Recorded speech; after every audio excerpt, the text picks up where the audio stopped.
Welcome to the Fear and Greed Business News Afternoon Report for Wednesday, the 11th of September 2024. I'm Sean Aylmer. Every afternoon, we've got the 5 stories that happened today that you need to know about. Story number 1, the S&P ASX 200 closed down 0.3% today to finish at 7,988 points. The bank's rollercoaster ride continues with ANZ, Commonwealth Bank, National Australia Bank and Westpac all down around 2% today. It's a different story for the big miners. That was on the back of a rebound in iron ore prices. Fortescue Metals Group closed up nearly 3%. BHP was up 2% and Rio Tinto jumped more than 1%. Woodside didn't have a great day. The energy giant finished down 2.5%.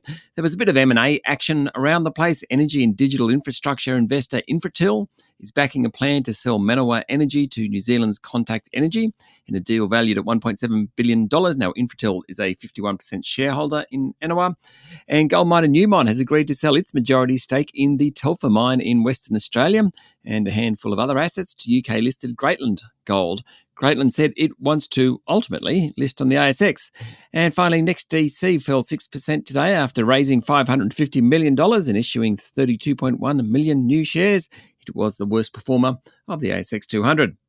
Story number 2, police arrested 33 protesters in Melbourne today, and some are accused of throwing a liquid-containing acid over officers, while others are charged with arson attacks and blocking roadways. The anti-war rally held outside the Melbourne Convention Centre, which was hosting the Land Forces Defence Expo, descended into violent clashes between demonstrators and police. Victoria Police Chief Commissioner Shane Patton defended the actions of the police, commenting that there was restraint while managing the protest. Mr. Patton justified the use of force by officers, which included rubber bullets, flashbang devices and pepper spray, asserting that it was appropriate under the circumstances. An estimated 25,000 people attended the rally. Story number 3, the chair of the ASX, Damien Roach, will retire next month after 4 years as head of the board of the share market operator, a period notable for the failed rollout of critical settlement and clearing infrastructure known as CHESS. Mr. Roach will be replaced by former Westpac banker David Clark, who's currently chair of property investor Charter Hall. Mr. Clark will join the board immediately. Mr. Roach leaves shortly after the Australian Securities and Investments Commission sued ASX Limited, alleging the company misled investors about the failure to upgrade CHESS with blockchain technology, a disaster that ultimately led to a $250 million write-down and a slump in the group's share price.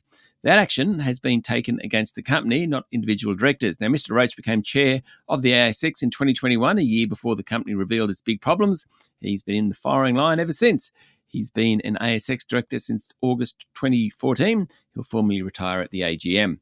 Story number 4, there's been very little good news for lithium miners recently, with tumbling prices sending valuations south. But the closure of a lithium mine in China triggered a surge in local lithium players today.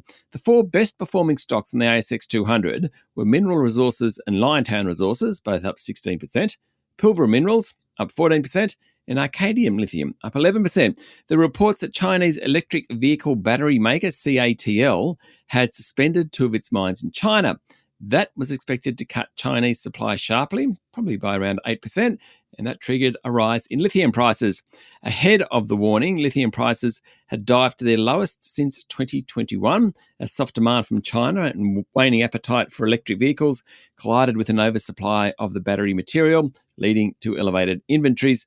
Also helping Mineral Resources today was news that the Foreign Investment Review Board had approved the sale of a 49% interest in the Onslow Iron Haul Road, worth $1.3 billion to Morgan Stanley Infrastructure Partners.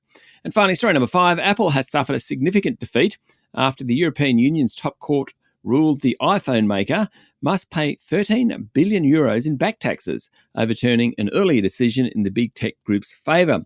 The ruling relates to a 2016 case when the EU's competition watchdog said Ireland had given the company an illegal sweetheart deal, amounting to a tax rate of less than 1%.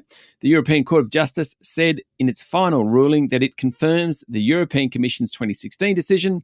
Ireland granted Apple unlawful aid, which Ireland is required to recover.